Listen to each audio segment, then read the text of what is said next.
Hello दोस्तों, आज इस वीडियो में हम देखेंगे कक्षा 12 का ये अनेकार्थी शब्द जिसे पर्यायवाची शब्द बोला जाता है। तो आप यहाँ पर कक्षा 12 वाले बच्चे भी हैं वो भी देख सकते हैं, 10 वाले हैं वो भी देख सकते हैं।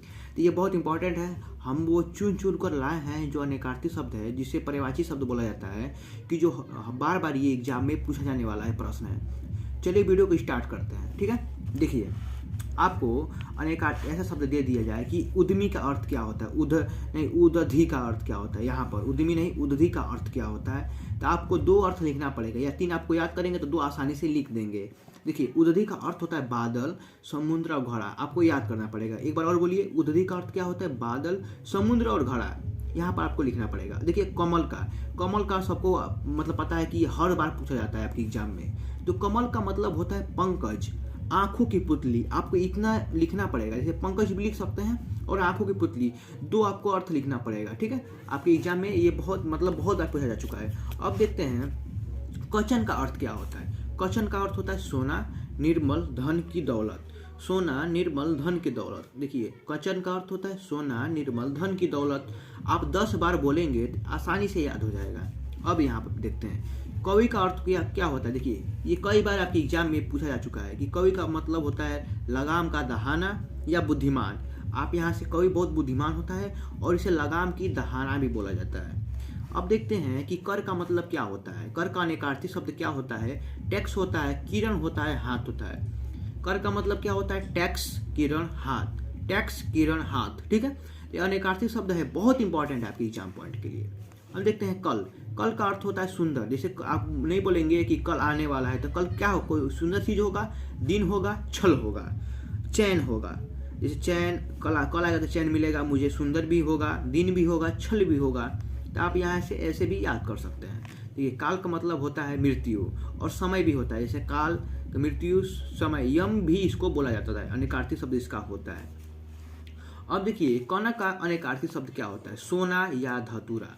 कनक का, देखिए ये कनक है, मतलब बहुत इंपॉर्टेंट है। कनक का अनेकार्थी शब्द सोना या धतूरा। 10 बार बोलेंगे याद हो जाएगा। कनक का अनेकार्थी शब्द सोना या धतूरा।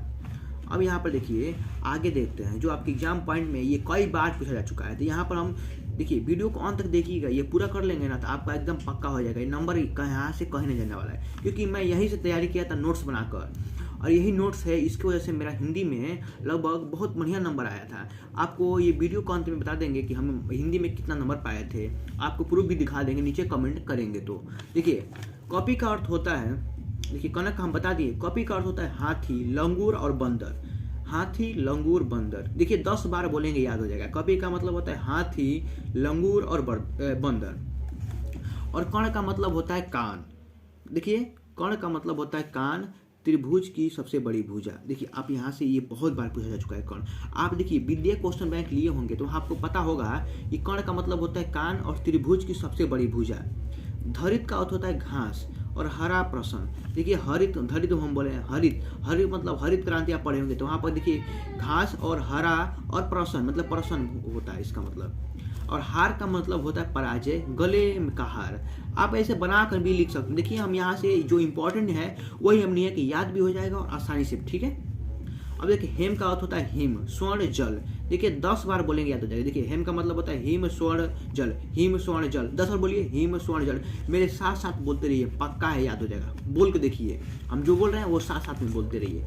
सोना का अर्थ होता है सुंदर, स्वर्ण। देखिए 10 बार बोलिए, सुंदर, स्वर्ण। सोना का अर्थ होता है सुंदर, स्वर्ण। अब यहाँ से प्रश्न बनेगा कि देखिए सोम का मतलब कई बार पूछा चुका है। सोम का अर्थ होता है अमृत, कुबेर, चंद्रमा।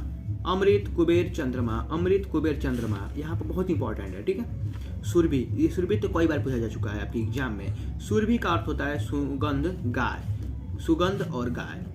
ठीक है, हम जो इंपॉर्टेंट है वही करा रहे हैं, कोई फालतू चीज़ नहीं करा है, क्योंकि हम यही नोट से पढ़कर हिंदी में बढ़िया नंबर पाए थे।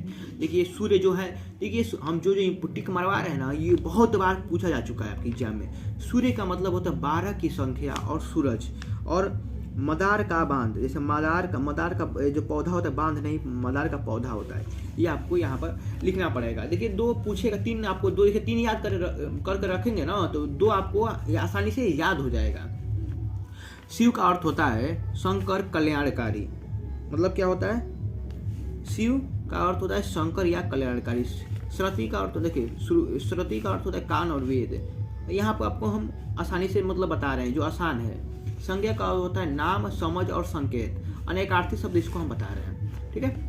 साधना का अर्थ होता है तपस्या करना, आराधना करना और उपासना करना। अनेकार्थी शब्द इसका होता है। देखिए, सरंग का अर्थ होता है सांप, बादल, स्त्री।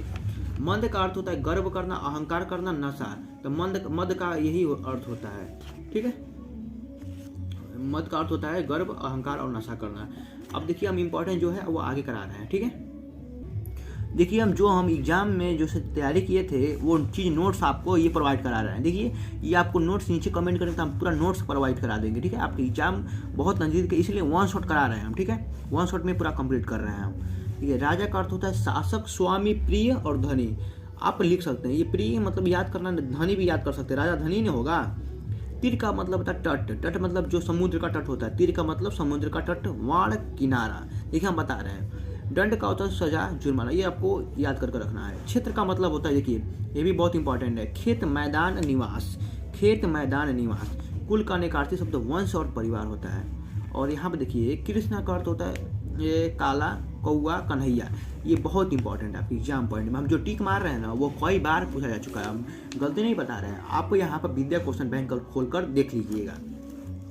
ख का मतलब होता है वायु, पक्षी, मनु। 10 बार बोलिए, याद हो जाए। ख का अर्थ होता है वायु, पक्षी, मनु। खल का अर्थ होता है दुष्ट, खलियान, दुष्ट खलियान। नदी का अर्थ होता है दरिया, सरिता। ये कई बार पूछा जा चुका है। नदी का अर्थ होता है दरिया, सरिता, दरिया, सरिता, ठीक है। नभ का अर्थ होता है आकाश, सावन और सावन का महीना, ठीक है। नभ का अर्थ होता है आकाश, सावन का। देखिए आपको अनेकार्थी शब्द में दो तो लिखना है, आप दो बता रहे हैं। नभ का अर्थ होता है या बता दिए। नाग का अर्थ होता है स्वर्ग, आप अपना नाग पकड़कर स्वर्ग याद करिएगा। स्वर्ग और आकाश मंडल। और देखिए नासिक और मर्यादा इसका अर्थ होता है। नाग का अर्थ होता है सर्प, हाथी, पर्वत। देखिए पर्वत आपको याद रखिए, नाग का अर्थ होता है पर्वत भी होता है और यहाँ पर हाथी भी होता है और सांप भी होता है। नागर का अर्थ होता है चतुर। देखिए जो नागर किसको बोला, जो चतुर होता है उसको नागर बोला जाता है, चालाक होता है उसको भी नागर बोला जाता है। और देखिए पंचानन का मतलब 5 मुख वाला, जिसे शिव भी बोला जाता है। तड़क मतलब पतड़ का मतलब पक्षी, पारा, सूर्य। देखिए बहुत इंपॉर्टेंट है पतड़ बहुत इंपॉर्टेंट है। गौ का अर्थ होता है दिशा, गाय। ये भी बहुत इंपॉर्टेंट है आपके एग्जाम पॉइंट में। धन का मतलब होता है बादल, हथौड़ा, घना।